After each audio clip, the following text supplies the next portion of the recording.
English बोलने के easy tips के साथ मैं मोहन शेखावत आप लोगों का फिर दोबारा से स्वागत करता हूं अपनी अगली क्लास के अंदर। तो डियर फ्रेंड्स, हम लोग इंग्लिश बोलना चाह रहे हैं। एक सिंपल सा कॉन्सेप्ट है कि इंग्लिश बोलना आज के टाइम पे एक इंप्रेशन भी बन गया है कि हम बोलें किसी के सामने। जब हम नहीं बोलते हैं, हेजिटेट होते हैं, हमें थोड़ा सा गिल्टी फील होता है कि हम इंग्लिश में कम्युनिकेट नहीं कर पा रहे हैं। उन सभी लोगों के सामने प्रोफेशनल लाइफ के अंदर जो हमसे बहुत अच्छे से इंग्लिश में कम्युनिकेट करते हैं, जब भी हम किसी इंटरव्यू को देने के लिए जाते हैं, इंटरव्यू फेस करने के लिए जाते हैं, तो वहां सबसे बड़ी प्रॉब्लम ये होती है कि the person sitting in the front of us, वो हमसे इंग्लिश में क्वेश्चन करना शुरू कर देता है और हम उसका आंसर देने में अपने आप को कॉन्फिडेंट फील नहीं करते हैं। तो ये तो चीज हुई सबसे पहली चीज कि हमारे कॉन्फिडेंस लेवल की, हमारे एजुकेशन लेवल की। हमें अगर डेवलपमेंट करना है अपने आप को, तो ऑब्वियसली हमें इंग्लिश स्पीकिंग पे स्पेशली फोकस करना पड़ेगा। दूसरी बड़ी चीज ये है कि अगर आप इंग्लिश में कम्युनिकेट करना सीख जाते हैं तो इससे आप अपना इंप्रेशन भी जमा सकते हैं दूसरों के सामने। मैं एक छोटा सा चीज बोलूंगा कि जब हम लोग छोटे छोटे से बच्चे थे, उस टाइम पे क्या होता था कि हम लोग गांव में अपने स्कूल से घर की साइड पैदल आया करते थे, तो लगभग 2 किलोमीटर के समथिंग का हमारा जो है वो रन हुआ करता था पैदल। तो जब हम लोग रास्ते में आ रहे होते थे, तो एक बार क्या होता था कि बहुत बार कुछ लोग मिलते थे रास्ते में। एक बार हुआ क्या कि एक अंकल जी जो है वो रास्ते में अपोजिट साइड से आ रहे थे, हम लोग वहां से बगल से निकल रहे थे। हमने उनको नमस्ते किया, राम राम किया। अंकल जी ने पूछा हमसे सिंपली कि भाई कौन से स्कूल में पढ़ते हो। हमने राम राम किया। उसके बाद में अंकल जी से थोड़ा सा कम्युनिकेट हुआ। उन्होंने पूछा कि बेटा कौन से स्कूल में पढ़ते हो। हमने अंकल जी को बताया कि उस स्कूल में पढ़ते हैं, स्कूल का नाम बताया हमने, एसएसयू पब्लिक स्कूल के अंदर पढ़ते हैं। अच्छा, मेजर साहब के पास पढ़ते हो? हाँ जी। तो इसका मतलब इंग्लिश मीडियम में पढ़ते हो? मैं कहा अंकल जी बिल्कुल पढ़ते हैं। तो ठीक है बेटा, एक क्वेश्चन का आंसर करोगे? हमने कहा कि अंकल बिल्कुल करेंगे। तो उन्होंने कहा कि चलो ठीक है, तो फिर एक इंग्लिश बनाओ। मैंने कहा पूछिए अंकल।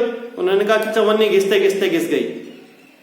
इंग्लिश बनाइए, ट्रांसलेट कीजिए। छोटे छोटे से बच्चे थे हम लोग, नहीं पता था, उसका इंग्लिश मीनिंग भी नहीं पता था, नहीं आंसर कर पाए।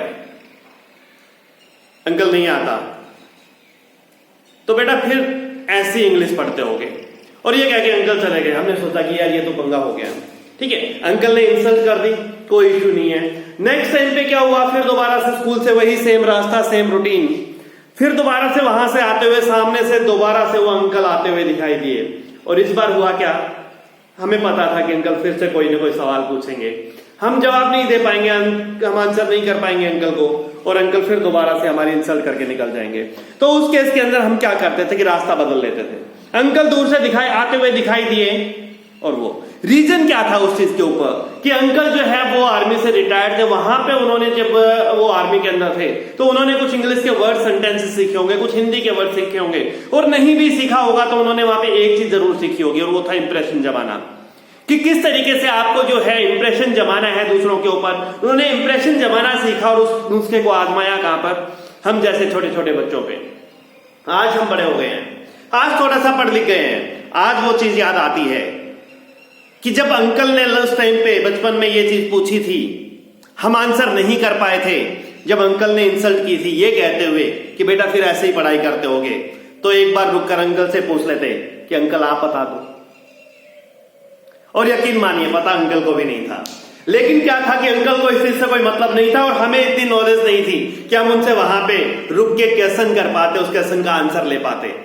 हमने तो हेजिटेशन था, डर था, इतनी ज्यादा चीजें सीखी नहीं थी। तो ऑब्वियसली ये एक इंप्रेशन बनाने का भी सवाल है। मैं कहता हूं, मैंने कहा कि आप लोगों ने इनकरेक्ट इंग्लिश बोलना स्टार्ट किया, कोई फर्क नहीं पड़ता है।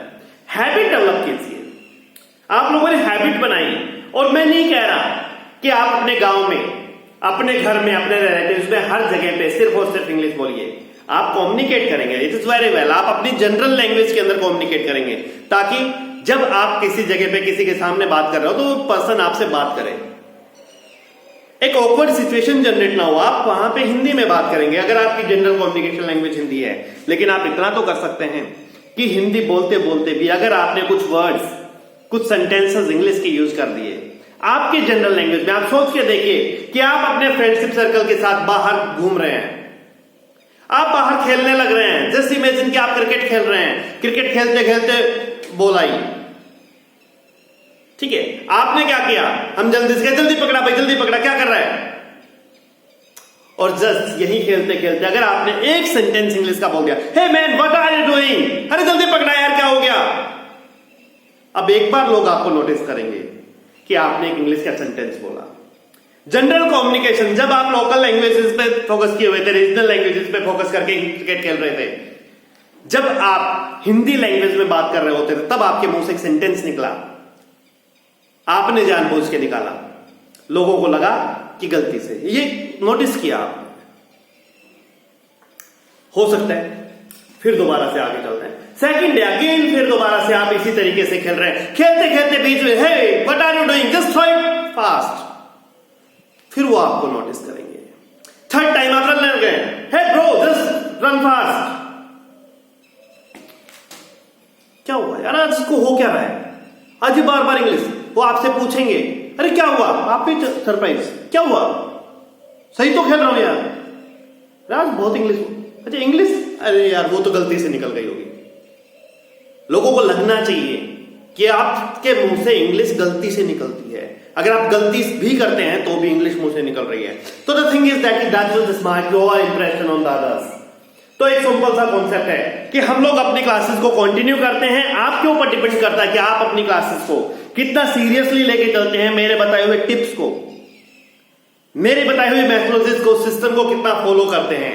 Everything depends on the mindset and the practice that you need to keep in your mind, क्योंकि यही अकेली ऐसी चीज है जो आपको इंग्लिश बोलना सिखाएगी। तो हम लोग मूव करते हैं अपनी नेक्स्ट क्लास के अंदर, नेक्स्ट लेक्चर के ऊपर। ध्यान रखिएगा कि पिछली क्लासेस के अंदर हमने 2 वर्ड्स थे इंग्लिश बनाने सीखी थी, इंग्लिश के सेंटेंसेस बनाने सीखे थे, इंग्लिश के बड़े बड़े सेंटेंसेस बनाने सीखे थे, और वो 2 मैजिकल वर्ड्स थे हु एंड व्हाट। हमारा पूरा का पूरा फोकस जो है इन 2 वर्ड्स के ऊपर था। ये 2 वर्ड्स जो है हु प्लस व्हाट, जिसने एक ने हमें सेंटेंस स्टार्ट करना सिखाया, रमेश, यस। और अगर आप रमेश बोल के चुप हो जाते तो सामने वाले ने पूछा था व्हाट रमेश, रमेश क्या, तो हमने कहा Ramesh eat, what Ramesh eat, Ramesh eat ice cream. आगे क्वेश्चन जनरेट हुआ व्हाट, तो हमने उसका आंसर दिया। उसके बाद फर्दर क्वेश्चन जनरेट हुआ I go where to the market, with whom, with my friends, when, in the evening, why, to buy some clothes। तो दैट इज द थिंग कि जब आप एक छोटा सा स्टेप बोलकर हु प्लस वर्ड पे फोकस करके अपना सेंटेंस बनाना स्टार्ट करते हैं, अगर आप थोड़ा सा बोल के हु प्लस वर्ड का आंसर बोल के भी आप चुप हो जाते हैं, तो सामने वाले के मन के अंदर क्यूरियोसिटी होगी। आप हिंदी में बोलेंगे तो भी वो आपसे क्वेश्चन करेगा, आप इंग्लिश में बोलेंगे तो भी आपसे क्वेश्चन पूछेगा आगे कुछ जानने के लिए। द थिंग इज दैट कि कंटेंट जो है वो मैटर करता है। तो अगर इस टाइप के सेंटेंसेस हैं, आप लोगों ने सीखा है, अर्न किया है, अब हम उससे थोड़ा सा आगे बढ़ने की कोशिश करते हैं कि कैसे हम इस चीज पे फोकस करते हुए थोड़ा सा आगे जाएंगे। मैं नेक्स्ट क्लासेस में आपको बताऊंगा कि हु प्लस वर्ड से मूव करते हुए अगर आपने एक सेंटेंस बनाया हुआ है, आपके पास सेंटेंस है, छोटा है या बड़ा है डिपेंड करता है। मैं बिल्कुल छोटे से सेंटेंस के साथ कंटिन्यू करूंगा आज की क्लास में। नेक्स्ट क्लासेस के अंदर हम बड़े सेंटेंसेस से आगे बढ़ेंगे। तो पहला मेरा सेंटेंस है, मैंने हु प्लस वर्ड से सेंटेंस बनाया। मैंने 6 बेसिक सिचुएशंस बताई थी, habit, current actions, past actions, future actions, permissions and completed actions. उन्हीं में से किसी एक सिचुएशन को उठाएंगे। मैंने इनकरेक्ट वे के अंदर भी आपको सेंटेंसेस बनाना बताया, मैंने ग्रामेटिकल वे को यूज करते हुए भी सेंटेंसेस बनाना बताया, मैंने ग्रामर नहीं आती है तो भी अगर किसी इंग्लिश बोलने वाले के सामने इंग्लिश कम्युनिकेट कर रहे हैं तो उसके सेंटेंसेस को सुन के, उसके क्वेश्चंस को सुन के भी करेक्ट आंसर जो है वो देना आप लोगों को बताया। अब मैं आप लोगों से बात करता हूं कि किस तरीके से हमें, अगर हमारे पास एक सेंटेंस है तो कैसे उससे क्वेश्चंस बनाए जा सकते हैं। यस, हम यहां पे बात करते हैं, मैं अपनी बात कर रहा हूं आई, और मेरे से अगर पूछा जाए, अगर मेरे से पूछा जाए क्या इससे आगे की चीज आई व्हाट, तो मैं यहां पे कहूंगा सिंपली आई टीच। और इससे भी आगे अगर मैं बात करूं कि कोई मेरे से अगर पूछता है व्हाट, मैंने कहा आई टीच, सामने वाले ने मेरे से कैसे पूछा व्हाट, तो मैंने आंसर दिया what I think you better know about that English. Yes, now the sentences I teach English. अगर ये चीज मैं बता रहा हूं तो अपने बारे में बता रहा हूं, तो मैंने कहा I teach English. यहां से मुझे क्वेश्चन जनरेट करना है, यहां से मुझे क्वेश्चन जनरेट करना है, और ये जो क्वेश्चन है आप यहां पे सेंटेंस देख के भी समझेंगे. दैट शोज माई हैबिट या routine, simply present indefinite tense को शो कर रहे हैं. तो यहां से अगर हम कंटिन्यू करते हैं कि अगर आपको यहां से क्वेश्चन बनाना हो तो कैसे बनाएंगे. जस्ट एक छोटी सी चीज को ध्यान रखिएगा, अगर आप कहीं पे भी क्वेश्चंस बनाने की कोशिश करें तो फर्स्ट ऑफ ऑल आपके सेंटेंस के अंदर कहीं भी कोई हेल्पिंग वर्ब होगी, उस हेल्पिंग वर्ब को कहीं से भी उठा के सामने पुट किया जाएगा, सबसे पहले पुट किया जाएगा. तो वहां से आपका सेंटेंस जो है बनना स्टार्ट होगा. तो सबसे पहला स्टेप है, किसी भी दिए हुए सेंटेंस से क्वेश्चन बनाना हो तो हेल्पिंग वर्ब को उठाइए और आपके सेंटेंस के सबसे पहले पुट कीजिए. अब यहां क्योंकि आपको कोई हेल्पिंग वर्ब दिखाई नहीं दे रही होगी, तो जिस जगह पे हेल्पिंग वर्ब दिखाई नहीं दे रही होती है वहां पे हमारे पास जो है जनरली 3 हेल्पिंग वर्ब्स होती हैं. First one is do, second one is does.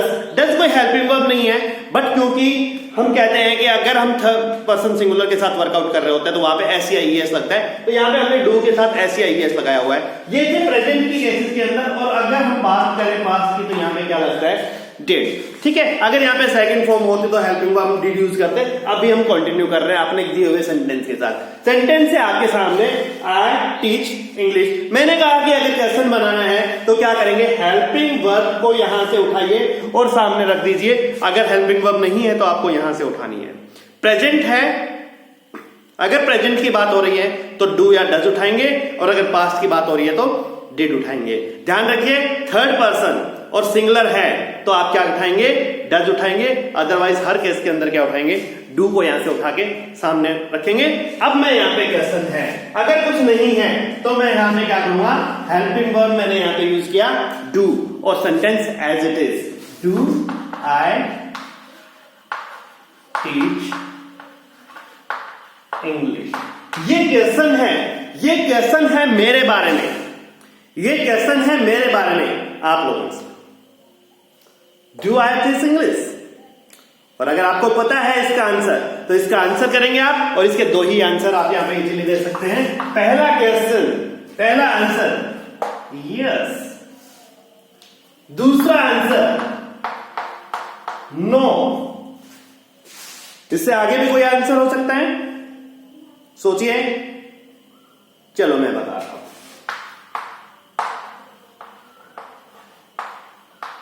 Maybe. Do I teach English? Yes. Do I teach English? No. Do I teach English? Maybe. And इससे आगे भी एक चीज होती है, अगर आपको नहीं पता तो मैंने पहली क्लास के अंदर आपको एक चीज बताई थी, किसी भी चीज के बारे में अगर आपको नहीं पता है तो आप सिंपली एक सेंटेंस लिखेंगे, that is I don't know. तो यहां आपका एक सेंटेंस था, सेंटेंस था वही जो हम पहले से बनाते हुए आ रहे हैं. बड़ा सिंपल सा सेंटेंस था, आई teach English. Do I teach English. Answer अगर यस के अंदर होता है, आंसर अगर यस के अंदर होता है तो आंसर यहां इतना होता है. अगर आपको अपने आंसर को थोड़ा सा और अच्छा बनाना है, अगर आप अपने आंसर को थोड़ा सा और इंप्रेसिव बनाना है तो यहां पे आपको एक चीज करनी पड़ेगी. आप क्योंकि मुझे आंसर देंगे तो इसलिए आप आई के बजाय यू यूज करेंगे. तो that's why the sentence is yes you do. Now the answer is yes you do. Here the answer is no you don't. Yes. तो किसी भी तरीके से अगर आपने यहां पे एक सेंटेंस लिया, उस सेंटेंस से आपने क्या क्या क्वेश्चन बनाया, क्वेश्चन किस तरीके से बनाया, आप किसी से पूछना चाह रहे हैं क्या आप इंग्लिश पढ़ाते हैं, क्या मैं इंग्लिश पढ़ाता हूं, और यहां पे आंसर था यस यू डू, हां आप पढ़ाते हैं. नो यू डोंट, नहीं आप नहीं पढ़ाते. मे बी, हो सकता है, आई डोंट नो, मुझे नहीं पता. इससे आगे अगर हम चलते हैं, यहीं से आगे कंटिन्यू करते हैं, एक और सेंटेंस हम लोग देते हैं यहां पे, अगर हमारा जो क्वेश्चन है यहां पे,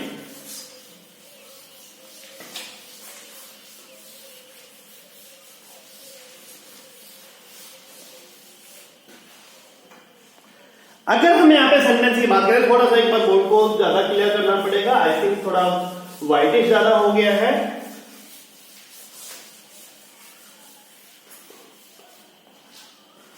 अगर हम लिमिटेड असेट्स के साथ वर्कआउट करें तो धीरे धीरे कुछ ना कुछ बेटर करने की कोशिश करते हैं, फिर भी थोड़ी सी प्रॉब्लम्स रह जाती हैं, तो यहां से थोड़ा सा आगे बढ़ने की कोशिश करता हूं। एक और सेंटेंस लेता हूं,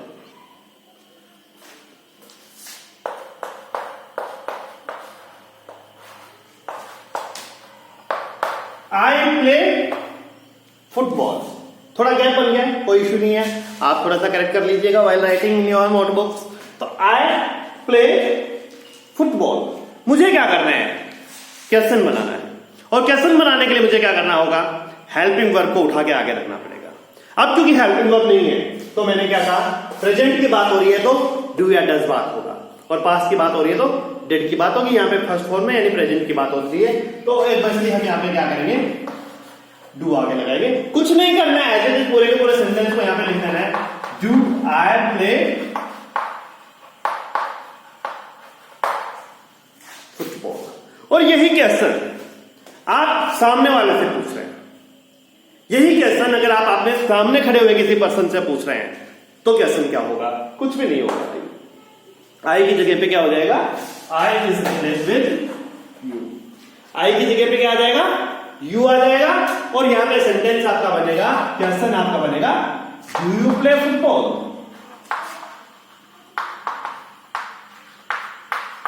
और question do you play football, और अब यहां पे सामने वाला अगर वो फुटबॉल प्ले करता है तो आंसर होगा यस। नहीं खेलता तो आंसर होगा नो। मे भी कह नहीं सकता, क्यों नहीं कह सकता, क्योंकि मे भी होता है जब संभावनाएं हो, जब चांसेस हो, लेकिन उसको तो पता है कि वो खेलता है या नहीं खेलता है। आई डोंट नो नहीं कह सकता क्योंकि क्वेश्चन उसके बारे में था, तो ऑब्वियसली उसको पता होगा कि वो खेलता है या नहीं खेलता।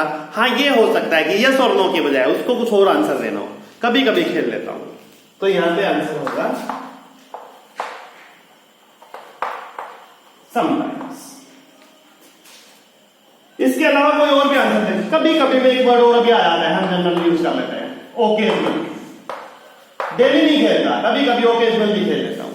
यस, अगर सेंटेंस ये था डू यू प्ले फुटबॉल, उसने सेंटेंस किया यस, मैंने कहा कि इंप्रेसिव बनाना है, थोड़ा सा इंप्रेसिव बनाना है आंसर को, तो यहां पे क्या करेगा, अपने बारे में बताएगा, अपने बारे में बताएगा यस आई डू, और अपने बारे में नो कहेगा तो नो आई डोंट, पूरा yes I do, no I don't. एक चीज और देखेंगे, जब पहली बार आई टीच इंग्लिश की बात हो रही थी तब भी आंसर क्या था, यस आई डू था, नो आई डोंट था। अब की बात प्ले फुटबॉल की बात हो रही है तो भी यस आई डू और नो आई डोंट है। एक फर्दर सेंटेंस लेते हैं, फर्दर चीज के ऊपर हम लोग मूव ऑन करेंगे। नेक्स्ट जो एग्जांपल है हमारा,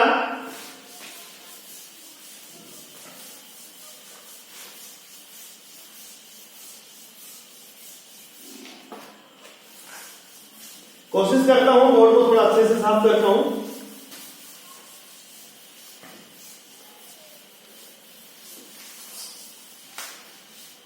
चलिए आगे सेंटेंस है, यहां पे मैं अपनी बात कर रहा हूं, आई स्पीक इंग्लिश, मैं अपनी बात कर रहा हूं, आई स्पीक इंग्लिश, मैं आपकी बात कर रहा हूं। आपने भी शुरू तो कर दिया होगा, आ गई होगी, बोलने लग गए होंगे, तो ऑब्वियसली आंसर स्टार्ट करते हैं। मैंने आपके बारे में बताया, यू स्पीक इंग्लिश, ये मैंने आपको बताया आपके बारे में। और अगर मुझे आपसे पूछना हो तो कुछ भी नहीं करना, हेल्पिंग वर्ब को उठा के आगे रखना है। क्वेश्चन बनाने का एक ही तरीका है, हेल्पिंग वर्ब को उठाइए सामने रखिए, तो सामने रखने का मतलब ये यहां पे हेल्पिंग वर्ब है ही नहीं, है नहीं तो क्या करना है, डू डज यूज करना है, सिंपल। तो यहाँ पे हम क्या करेंगे, डू लगाइए यहाँ पे, डू यू स्पीक इंग्लिश। ये तो पूरा एजेंडा उठा के रखना है जो आपका सेंटेंस था। आपको एक बार छोटे से वे के अंदर सेंटेंस बनाना आना चाहिए किसी भी तरीके से, उसके बाद में उनका इंटेरोगेटिव बनाना कितना इजी है आप इजीली देख सकते हैं। यू स्पीक इंग्लिश सेंटेंस था, मैं आपको बता रहा था। पहले आपने अपने बारे में एक सेंटेंस बनाया, सिर्फ वही सेंटेंस आप दूसरे के बारे में बहुत इजीली बना सकते हैं। सिर्फ क्या करना है, आई की बजाय यू ही तो चेंज करना है। I speak English, you speak English, he speaks English, s और एस लगता है थर्ड पर्सन सिंगुलर के साथ। She speaks English, they speak English, we speak English. और उससे अगर क्वेश्चन बनाना है, कुछ भी नहीं है, डू ऑर्डर बाहर सामने लगाइए, do you speak English, an answer yes. पहले बता चुका हूं मैं, I do. The thing is that no I don't. अगर आप चाहते हैं यहां पे तो बोल सकते हो yes I speak, no I don't speak. लेकिन इतना बड़ा बोलने की जरूरत नहीं है, सीधा सा डू लगाएंगे तो भी काम चलेगा हर जगह पे और अच्छा भी लगेगा। तो do you speak English, yes I do. Do you speak English, no I don't. Next thing, इसी से आगे बढ़ते हैं, एक और फर्दर एग्जांपल लेके चलते हैं। और वो फर्दर एग्जांपल जो है वो आपको कुछ और यहाँ पे एकदम चीजें एक्सप्लेन करेगा। वही चीज बेटर वे के अंदर एक्सप्लेन होती जाएगी। आई थिंक आप भी अपनी तरफ से कुछ इस टाइप के सेंटेंसेस लगे, अपने डेली रूटीन्स, अपने हैबिट्स से लेके आप सेंटेंसेस बनाएंगे। अपने नहीं तो अपने किसी दोस्त के हैबिट रूटीन्स को लेंगे, उनके भी नहीं तो अपने किसी फैमिली मेंबर के हैबिट रूटीन्स को लेंगे और वहां से आप सेंटेंसेस बनाने की कोशिश करेंगे। नेक्स्ट मेरा सेंटेंस है, I drive car. I drive car, मैं आपको बता रहा हूं, आई ड्राइव कार अपने बारे में बता रहा हूं। अब मैं आपको आपके बारे में बताऊं। आपके बारे में मैंने आपको बताया यू ड्राइव कार, बताया है, पूछा नहीं है। बताया है, पूछा नहीं है। अगर पूछना हो तो कुछ नहीं करना, क्या करना है, डू आगे लगाना है और इसको ऐसे डू यू ड्राइव कार। और यहां पे क्वेश्चन, सिंपल सा क्वेश्चन है। अगर करता है तो, अगर आप करते हो यस आई डू, और अगर आप नहीं करते तो नो आई। कितना ही अच्छा काम है, एक ही चीज बताई है, एक ही वे बताया है। मैं कहता हूं कि इस तरीके के कोई भी चीज हो, आप कहेंगे सर हैबिट और रूटीन पे ही बात हुई है, इससे आगे के सेंटेंसेस उस पर भी बात कर रहे हैं। मैं अभी क्या कर रहा हूं, बोर्ड साफ कर रहा हूं, इंग्लिश पढ़ा रहा हूं, और क्या कर रहा हूं, आप लोगों से बातें कर रहा हूं, और क्या कर रहा हूं, आप लोगों से क्वेश्चन पूछ रहा हूं। इसके अलावा क्या कर रहा हूं, आप लोगों को सोचने के लिए बोल रहा हूं, इंग्लिश बोलने के लिए बोल रहा हूं। तो यहां पे अभी करने वाले सेंटेंस आपने पढ़ा था। नहीं आता है तो हु प्लस व्हाट लगाइए, और अगर आता है तो इज एम आर लगेगा, ING लगेगा। आप लोग पहले पढ़ चुके हैं। नहीं पढ़ा है तो प्रीवियस लेक्चर्स पे जाइए और वहां से स्टार्ट कीजिए। अभी आपके सामने सेंटेंस है, आई एम टीचिंग इंग्लिश। मैं अभी आप लोगों को इंग्लिश पढ़ा रहा हूं। आई एम टीचिंग इंग्लिश, ये मैं अपने बारे में बता रहा हूं। और अगर मैं अपने बारे में पूछूं तो कुछ भी नहीं करना है, एम को आगे निकालना है। The thing is that am I teaching English, मैंने कभी हेल्पिंग वर्ब को आगे लगाना है और इसके अलावा कुछ नहीं करना है। और आपका सेम वही आंसर, यस आप आई यूज नहीं करेंगे, आप मुझे आंसर दे रहे हैं तो आप क्या करेंगे, यू यूज करेंगे। तो यू के साथ आपको पता है एम ले लेता, आर लगता है। Yes you are, no you aren't, are not short form aren't, no you aren't. अभी यहां पे और आगे करते हैं, चलो कोई इश्यू नहीं है। आपने कहा आई एम टीचिंग इंग्लिश, मैंने कहा आप लोगों से आई एम टीचिंग इंग्लिश। अगर यही सेंटेंस आप बता रहे हैं मेरे लिए, आप मुझे बता रहे हैं, तो आप मुझे क्या कहेंगे? आप मुझे क्या कहेंगे? देखो कितना इजी है किसी से सही क्वेश्चन पूछना। आपको एक चीज पता है, अपने बारे में सेंटेंस बनाना आता है। आपने कहा आई एम टीचिंग इंग्लिश, आप यही चीज मुझे बताएंगे, तो आप कैसे करेंगे? आप आई एम की बजाय क्या लगाएंगे? यू आर लगाएंगे, बाकी एज इट इज है। You are teaching English. ये बात थी जो आपने मुझे मेरे बारे में बताई, मेरे बारे में सेंटेंस बनाया, मेरे कंटेक्शन के बारे में सेंटेंस बनाया। लेकिन आपको मेरे से पूछना है तो क्या करेंगे? कुछ भी नहीं करना, हेल्पिंग वर्ब को उठा के आगे रखना है। Are you teaching English? और जो आंसर है वो आपको मैं दूंगा इस बार, तो मैं कहूंगा yes I am, no I am not.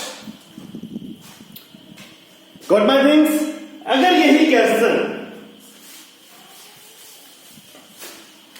ये गलती से मैंने रब कर दिया है, कोई इश्यू नहीं है। अगर यही चीज प्रेजेंट ना होके पास्ट होगा, I was teaching English. I was teaching English. मैं आपको बता रहा हूं पास्ट के बारे में, आप मुझे बता रहे हैं मेरे पास के बारे में। मैं कल क्या कर रहा था, मैं थोड़ी देर पहले क्या कर रहा था? You were teaching English. और अगर आप मेरे से पूछ रहे हैं तो कुछ भी नहीं करना है, मैंने आपको बताया ना, हेल्पिंग वर्ब को आगे लेना है, were you as it is teaching English को यहां पे कंटिन्यू करना है। और आंसर मैं वही दूंगा आप लोगों को, yes I was, no I was not. अगर यही चीज आपकी पास्ट में ना होके फ्यूचर में होता, फ्यूचर सेंटेंसेस, मैं आईएनजी हटा रहा हूं यहां से, हेल्पिंग वर्ब हटा रहा हूं क्योंकि पढ़ा चुका हूं आप लोगों को ऑलरेडी। तो आप यहां से करेक्ट वे के अंदर आगे चलते हैं।